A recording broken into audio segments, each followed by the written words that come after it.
Quick reading for April the 13th to April the 14th, Capricorn.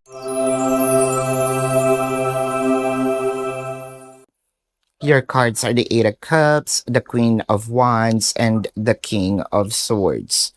Napapansin kasi natin yung pagtulog nitong relationship, parang lumalamig. Ngayon meron tayong ginawa, kinausap natin si person, we probably said our piece, medyo real talk, no? Nakipag-usap tayo ng real talk. Meron kasi ditong lack of understanding. Hindi communication understanding.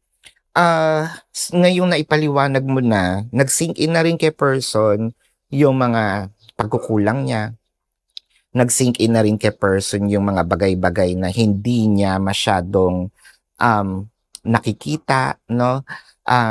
Na hindi rin siya aware na kulang na pala yung kanyang mga ginagawa. Ngayon, may mga pagbawi, nakikita natin na unti-unting mababalik yung init, no? At lagkit ng inyong relationship. This is your quick reading, Capricorn, for April the 13th to April the 14th. My name is Daphne, but spirit calls me back.